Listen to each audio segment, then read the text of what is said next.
Good day and welcome back to another DBZ Dokkan Battle video. In this video we're going to be taking a look at how you should build the Stirred Battle Instincts, Golden Frieza and Gogeta LR.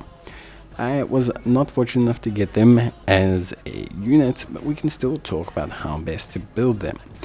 I think there is, now that I've used them a bit for some of the showcases and reviews and in a bit of content as a friend lead, I think I have a better understanding of this unit. Golden Frieza is a really cool unit, but his damage is very heavily tied behind getting hit. So, like, if there's no attacks in the first slot before he attacks, he basically can't do damage. Like, he will do a very adequate amount of damage, and he also will not crit, because all his crit is tied to how many times he gets hit.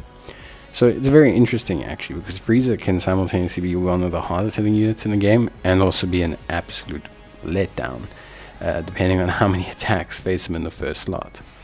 Look, I think overall using his taunt and everything to maximize his damage is great, but if you're speaking damage, you're strictly focusing on the Gogeta side of things.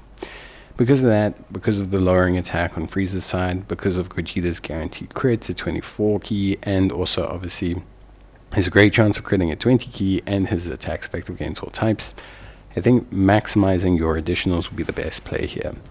Not only do you maximize them from a utility standpoint with lowering attack on Frieza, taking advantage of any attacks he has received, you also maximize the pure offense of Gogeta, which is probably what you want to do.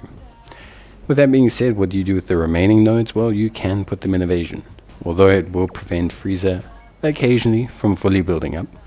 Giving him some evasion isn't too bad an idea for when his guard dissipates, and the evasion will help Gogeta with his orb stacking evasion and his base evasion, which is pretty good. For getting skill orbs, there is a special set of 10-year missions whereby players can actually obtain some skill orbs fairly easily. These missions require you to simply use characters of a certain category. So, for example, having one extreme category tech or one extreme tech category character on your team, one transformation boost character on your team, one gifted warriors category character on your team, and finishing stages with them. That's it. Gifted warrior, tech, or transformation boost. Obviously very clearly, easily done if you're using Frieza.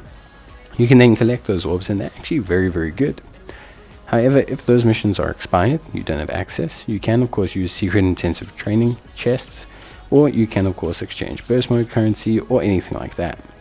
And if you don't feel like doing any of that, you can always go to the Extreme Super Battle Road.